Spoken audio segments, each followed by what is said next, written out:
नमस्कार दोस्तों, डियर किसान यूट्यूब चैनल पर आपका एक बार फिर स्वागत है। किसान भाइयों, आज की हमारी चर्चा का विषय रहेगा मक्के की आधुनिक खेती कैसे करें। मक्के की फसल के लिए किस प्रकार की जलवायु चाहिए होती है या फिर किस प्रकार की जमीन, किस प्रकार की मिट्टी मक्के की फसल के लिए उपयुक्त रहती है। इसके साथ इसकी पैदावार प्रति एकड़ के हिसाब से कितनी हो सकती है। इसके साथ ही मक्के की कुछ उन्नत किस्मों के बारे में भी बात करेंगे, जिनमें यदि आप हरे चारे के लिए मक्का लगाते हैं तो कौन सी वैरायटी सही रहती है। इसके अलावा यदि आप दाने के लिए खेती करते हैं तो देसी वैरायटियाँ कौन सी सही रहती हैं या फिर संकर वैरायटियाँ कौन सी आपके लिए उपयुक्त हो सकती हैं जो आपको ज़्यादा उत्पादन दे सकती है मक्के का। इसके अलावा बेबी कॉर्न के लिए कौन सी वैरायटियाँ उचित रहेंगी या फिर हरे भुट्टे के लिए कौन सी वैरायटियाँ सही रहती हैं। मक्का कटाई के लिए कितने समय में तैयार होता है, इसके ऊपर भी बात करेंगे। इसके साथ ही मक्के की बिजाई के लिए सही समय कब तक माना गया है, तो इसके ऊपर भी जानकारी देंगे। तो चलिए ज़्यादा देर ना करते हुए आज की ये वीडियो शुरू करते हैं, जिसमें सबसे पहले बात आती है कि मक्के की फसल के लिए जलवायु कैसी होनी चाहिए। तो इसकी खेती के लिए कई प्रकार की जलवायु कारगर हो सकती है, लेकिन उष्ण क्षेत्रों में मक्के की फसल की वृद्धि, विकास और उपज अच्छी होती है, उत्पादन अच्छा होता है। यह गर्म ऋतु की फसल है, इसलिए इस फसल के लिए जो है जमाव के वक्त तापमान अधिक होना चाहिए, यानी कि फसल के अंकुरण के समय पर तापमान इसके लिए अधिक होना चाहिए।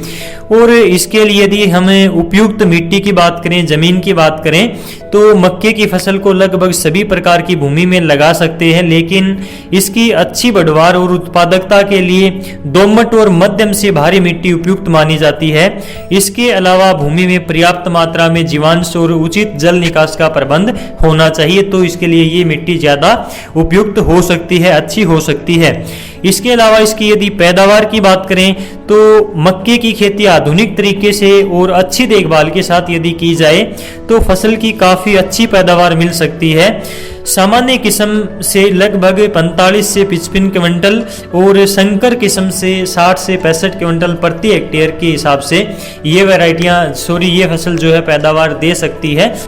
दोस्तों, मक्के की बिजाई का सही समय क्या है, यदि हम इसकी बात करें तो मई के महीने में इसकी बिजाई पूरी अवश्य कर लें, यानी कि मई के लास्ट तक आप इसकी बिजाई कर सकते हैं।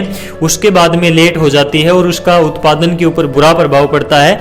इसलिए यदि आप मई के महीने के अंदर अंदर इसकी बिजाई कर देते हैं तो इससे आप अच्छा उत्पादन ले सकते हैं। यदि मक्के की उन्नत किस्मों के बारे में बात करें, कुछ अच्छी वैरायटियों के बारे में यदि हम बात करें तो मक्का की किस्मों में नवजोत, नवीन, श्वेता, आजाद, उत्तम, कंचन, गौरव और संकर किस्मों में यदि हम बात करें तो HQPS 15, Deccan 115, MMH 133, pro 4212, Malviya संकर मक्का 2। इसके साथ ही यदि हम हरे भुट्टे के लिए यदि वैरायटियों की बात करें तो इसमें माधुरी, प्रिया और बेबी कॉर्न के लिए यदि बात करें तो प्रकाश, पुष्सा आगेती संकर मक्का 2, आजाद कमल, ये कुछ इसकी मुख्य किस्में होती हैं जिसकी जो वैज्ञानिक है वो सिफारिश करते हैं, जो कृषि यूनिवर्सिटी है वो सिफारिश करती है। और इसके साथ ही आप मक्का की फसल के बीच में उड़द और मूंग आदि लगाकर भी अपनी आमदनी को बढ़ा सकते हैं। मक्का के साथ दूसरी फसलों जो कि मक्का के मुख्य फसल के बीच में आप उड़द, बरबट्टी, मूंग, सोयाबीन, तिल, सेम, भिंडी, हरा धनिया, बरबट्टी, गंवार जो कि चारे के लिए उपयोग आप कर सकते हैं। अंतर्वर्ती फसलें जो है इसकी ली जा सकती हैं।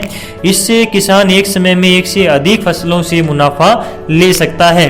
और इसकी कटाई की यदि हम बात करें, इसकी हार्वेस्टिंग की बात करें तो प्रजाति के आधार पर फसल की कटाई की अवधि जो होती है वो अलग अलग हो सकती है। जैसे चारे वाली फसल को बोने के 60 से 65 दिन के बाद में और दाने वाली देसी किस्म को जो है बोने के 70 से 85 दिन के बाद में, और संकर एवं संकुल जो किस्म है उनको बोने के 90 से 115 दिन के बाद में कटाई के लिए ये तैयार हो सकती हैं। आप इनकी हार्वेस्टिंग कर सकते हैं। और कटाई के समय दानों में लगभग 25% तक नमी रहती है।